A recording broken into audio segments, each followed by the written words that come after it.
On s'intéresse tout de suite à ce qui se passe du côté de la promotion immobilière, un modèle en crise. Alors, est-ce que ça va mieux en cette année 2025? C'est la question qu'on va poser à une experte qui connaît très bien ce milieu, notre invitée Emmanuelle Berda. Bonjour. Bonjour. Vous êtes présidente de Schéma Immobilier, une entreprise que vous avez fondée après avoir connu une longue carrière avec les grosses entreprises de la promotion immobilière. On va s'intéresser avec vous sur ce qui se passe sur ce marché compliqué depuis 2 ans, c'est le moins qu'on puisse dire.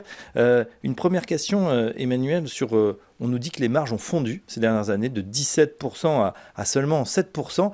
Comment on fait dans ces conditions pour continuer la promotion immobilière? Alors, les marges de 17%, voire de 20%. Oui, les belles années. Je les ai connues dans les belles années, je dirais les années 2005 et un peu plus.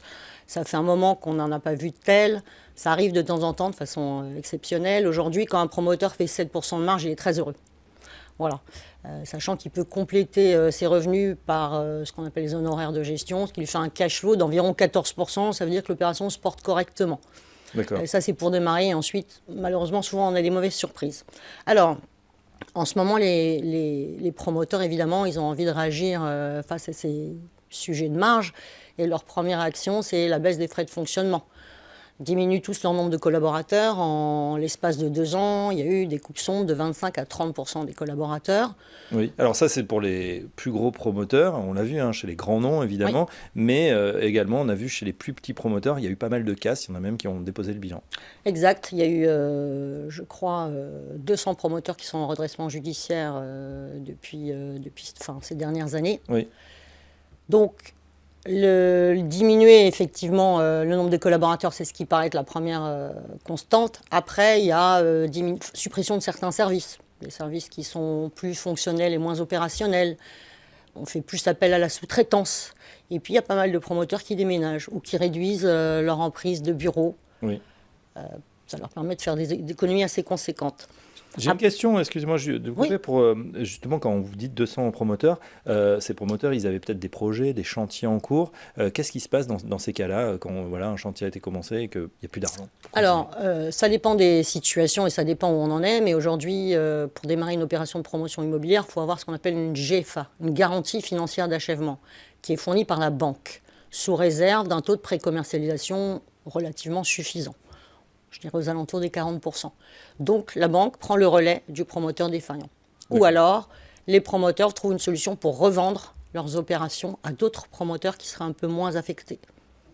Alors cette crise immobilière, elle part, nous dit-on souvent, de ce qui se passe du côté du terrain, du foncier, avec des prix devenus complètement inaccessibles. Et puis en plus avec des normes, le ZAN, zéro artificialisation nette, qui a pénalisé encore et réduit le foncier. Quelle stratégie on adopte face justement à ce manque de foncier ou ce foncier extrêmement cher? Alors, c'est une stratégie qui date pas de cette année, qui existe depuis déjà quelques années. On travaille déjà sur des sujets qui sont un peu moins évidents. Par exemple, habituellement, on va aller chercher des parcelles où il y a des maisons, refaire du remembrement ou un petit immeuble, on va le démolir. Aujourd'hui, on va travailler sur des friches industrielles, des ateliers, pourquoi pas des parkings. On va également travailler sur la transformation d'actifs. Ça, c'est le gros sujet de ces toutes dernières années. Oui. Les bureaux aujourd'hui, il y a trop de mètres carrés, ils sont plus tout à fait, il y en a pas mal qui sont plus tout à fait fonctionnels. Donc, on est en train de réfléchir à comment les transformer. C'est moins problématique pour les villes parce que les bâtis existent déjà et on vient juste transformer l'intérieur et la destination. Et puis, il y a beaucoup de promoteurs qui commencent à s'associer dans des opérations de copromotion, Oui. ce qui était beaucoup plus rare avant. Très bien. Comment, face justement aux normes, aux réglementations, on l'a un petit peu évoqué, on sait qu'il y a la réglementation énergétique, la RE 2020, la 2025 et puis la 2028 qui arrive. Comment on fait face également à cette avalanche de normes qu'on a connue ces dernières années, Emmanuelle Berda? Plus de 2000 normes dans le bâtiment. 2000? Ah oui. Oui. Donc c'est monstrueux et je crois que c'est sans fin. Je ne sais pas si en changeant de gouvernement, on arrivera à calmer les ardeurs. Il y a du plus à avoir de la réglementation et des normes. Ce n'est pas que des aspects négatifs. D'abord, on a des bâtiments qui ont de meilleure qualité, meilleure performance globale, une durée de vie qui est plus longue, une baisse des coûts d'entretien.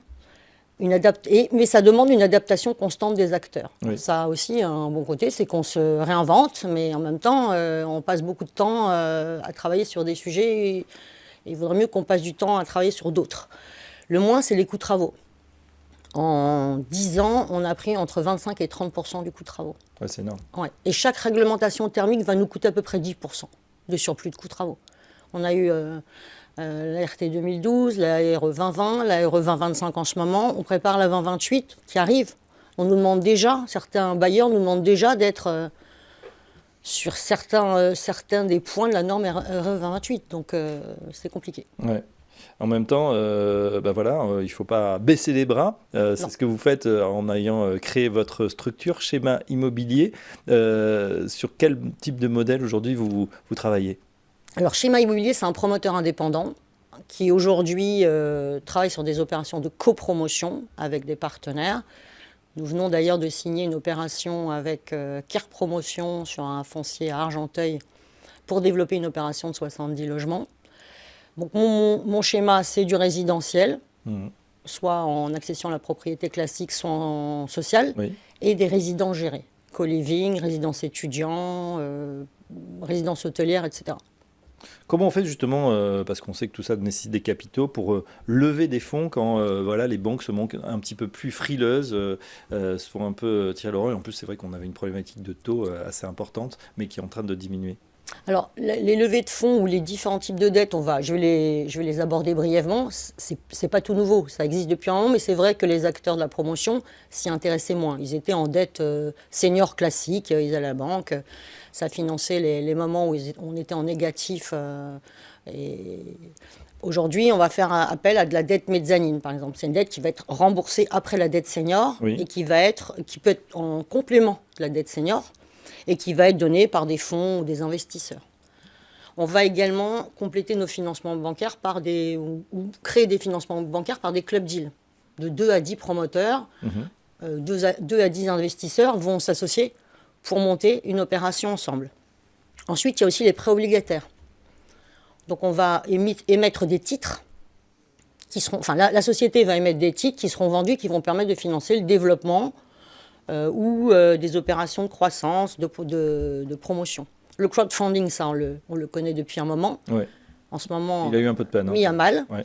La copromotion, on en a parlé. Ça, c'est vraiment un grand sujet. Puis après, il y a des petites astuces, avoir des promesses de vente qui vont être plus longues, qui vont nous permettre d'engranger plus de réservations et de démarrer avec plus de capitaux et de faire appel à moins de dettes.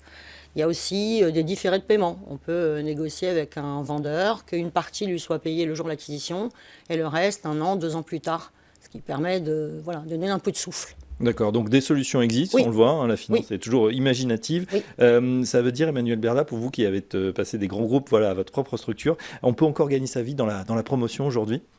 Alors, gagner 7% de marge, c'est aussi gagner sa vie. Ça n'a rien de ridicule, mais c'est plus le même modèle. Vous l'avez vu, on en parlait au début. C'est moins de collaborateurs, c'est des sièges sociaux peut-être un peu moins fastueux. On va être un peu plus modeste. Dans la sobriété. Dans la sobriété. Et après, je pense que pour gagner sa vie, et ça, je dirais que c'est un classique, c'est très très bien négocier les fonciers. Pendant très longtemps, on a été à la surenchère. On a acheté les fonciers bien trop chers et ça a créé des références. Bien sûr. Il y a aussi très très bien monté ces opérations. Dans la minutie, dans la finesse, avoir des beaux produits, des produits qui collent au marché, ne pas perdre de surface, optimiser. Donc la qualité du montage. Le pilotage de sa trésorerie, très très important, de ses dépenses, de ses recettes, il faut vraiment être dans la dentelle. Des opérations moins grosses. On a fait, moi, dans une autre vie, chez Marignan, j'ai développé des opérations de plus de 50 000 m². Ça veut dire 700 logements. Oui. Aujourd'hui, il faudrait 7 ans pour les vendre. C'est plus possible. Donc on fait petit.